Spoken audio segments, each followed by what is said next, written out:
everyone, it's Christie here, and as you know, I've just released a brand new single, Old Country Soul, and I wanted to say a big thanks for all the love on the new video clip, and a big thanks to all the stations out there who are already giving it a spin. I know this track was a favourite with a lot of you from the start, and I thought I would take this chance to tell you what Old Country Soul means to me. And Old Country Soul is a love of your country, your loved ones, your hometown, which is why I filmed the new video clip in my beautiful hometown of Camden. It's also about the things that have shaped you in your life and those values that you take with you in your daily life. And these things can really affect the kind of music we put out and the stories we want to tell as artists as well. So I thought whilst we're still hanging out in isolation that I would bring some of your favourite artists to you and we'll chat about life and share some stories and discuss what Old Country Soul means to them as well. So I'll be interviewing some of the artists I've worked with over the past few years and bringing them to you on a Monday and a Thursday night as part of a little mini-series to celebrate the release of Old Country Soul. And I thought there's no one better to kick things off than the one and only Lee Kernaghan. As a few of you know, I've been touring with Lee for a couple of years now, and to me, he is the epitome of an old country soul. Just last year on the Back Road Nation tour, we visited a small town in Queensland called Kingaroy, and it is severely suffering the effects of the Australian drought, and their suicide rates have risen dramatically. And I didn't know this until after the show, but Lee had already organised for a lot of those struggling farmers and all their families to come to the show, because as you can imagine, there's not a lot of money to enjoy a night out and have an escape from reality just for a little while. So I found this out after the show and after meeting some of the farmers who we were shaking hands with, and there was tears in their eyes and the gratitude and saying thanks to us and how much it meant, and that really touched me. So I hope that one day I'd be able to give back in the way that Lee does. He's a true gentleman and he loves his country, and there was no greater privilege for me than being on the Spirit of the Anzacs tour. I know a lot of people loved that show, and it really was a show about love for each other and for our country, and that's what Lee does best. So without further ado, let's get him on to have a quick chat. Hey Lee, thanks for joining me. Hey Christie, great to be with you, mate. Yeah, it feels like forever. It's been about 6 months now since we've been able to see each other in person, so I appreciate you being my very first special guest in this little mini-series. Well, I'm very excited to be doing this Zoom call with you. I love the new song. Old Country Soul is just an absolute hit. Thank you. I think it's one of the best songs that you've ever recorded in your career. So I just love it. Can I put that on my bio? Lee Kernaghan. You got it. Well, I wanted to ask you, because to me, when I was putting this together, I thought, who defines Old Country Soul to me? And you just embody that to me. But I wondered, from your perspective, what you think the words Old Country Soul mean. Well, I think, your soul is that inner essence of who you are, and look, it was there lifetimes ago. It'll be there lifetimes ahead. But one of the things that resonates in my soul is my country roots, and that's why I think I'm drawn to country music. It's music about people and life and love and all of that type of thing. So I think it's kind of inbuilt into my soul, into my DNA to do that. Yeah, that's where I connect. Definitely, I think it's a lot about those morals and those values that make us who we are, and I think a lot of us get that from our childhood and those early years, and that we carry them with us in our daily life.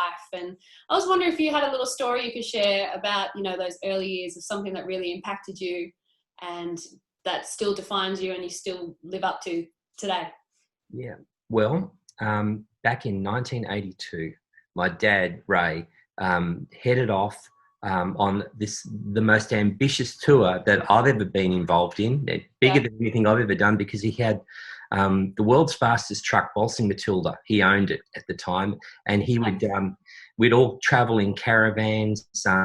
He took a band, he took a school teacher for the kids, because some of us were still in school, and we just toured all out through New South Wales, Queensland, all over the country. Playing in showgrounds, and so they'd take the truck off the Pantech, and we'd set up the band music and for the concert part of the show, and then Dad would do some laps of the showgrounds and blow over a few sheds with the jet propulsion that was coming out of the truck. It's unbelievable. But the very first day that we headed out on tour, with all this huge entourage, all of these people in caravans, all loaded up.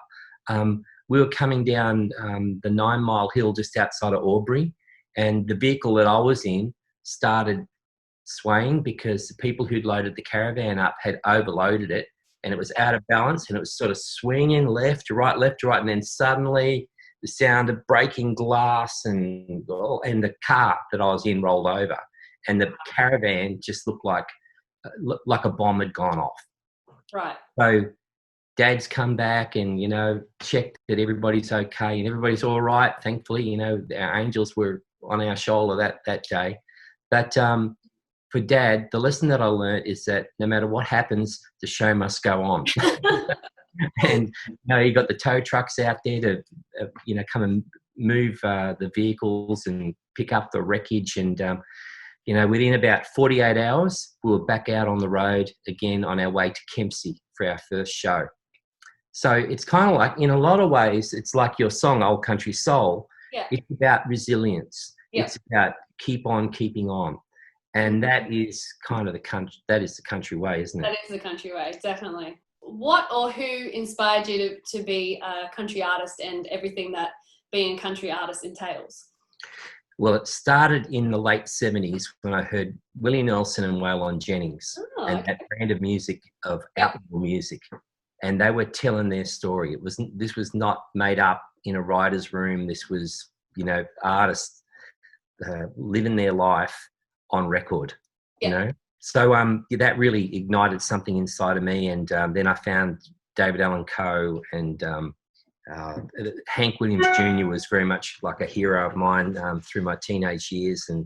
And that music is definitely still, beating strong inside my country heart. So when you speak of some of those people and say that they're your heroes, was it sonically you were drawn to them, or was it also that connection with your soul with those particular people too? Well, it was the sound of those records. Like David Allan Coe, his producer was Billy Sherrill, who was also producing a lot of the George Jones stuff. That they had this real good kick, the kick, the sound of the kick in the bass. I had these Craig speakers that I got from America. I had them in my, it was a Cortina. I was driving around in back then. And Jackson 80B. yeah. That's a guest competition on tour. Anyway, I just get in my car and I just love the sound system and love all of that music, and it was the soundtrack of my life, all that outlaw music. And then later on, I started somebody told me, hey, you know what, you can write about your own country and your own people. You can write about yourself, and that's when Boys from the Bush was born and the Outback Club. Awesome. Well, obviously times are a bit different right now, and we're going through a world pandemic, and I think a lot of us need those good vibes being put out. So I wondered what you thought as artists, as we can't get out to people and be on the road touring, is there still a way that we can share our country soul and our kindness with those who need it right now? Well, I think doing things like we're doing right now is a way that we can get out to, to our mates out there around Australia who put us where we are, giving us the chance to follow our dreams through music. So I think there's going to be a whole lot more of this kind of virtual connection with people. Like I'm working on a project at the moment where hopefully there can be a lot more of that. So so that until we can get back out on the road and feel that mosh pit the front of the stage. Oh, He's we having missed good. that. Yeah. Talking of those feel-good moments, you've seen this country multiple times touring around all of Australia. In all your travels, has there been that connection to a place or people that you could share with us? Yeah. Horsham comes to mind. Mm-hmm. And that was kind of like the epicenter of the millennial drought. And we did a show down there, just outside of Horsham, at the showgrounds, and just to raise spirits for the farming families out there, to let them know that they weren't forgotten. And 23,000 people came out to the show. Wow. So yeah, when you talk about country people looking out for each other, in good times and bad, and just showing that country soul. Yep. I saw it that day. That was truly what the country soul, country spirit's all about. Yeah, definitely. And I mean, I'm quite curious. What have you actually been up to in isolation? Have you picked up any new hobbies that you can share with us, or is there any new music being written in that room there that you want to give a little inside scoop to? Well, this is where I do like, there's a nice shot of the printer back there. There's some. I'll just show you around here. This is that's the mic that I use there. That's a Neumann U67. Yeah.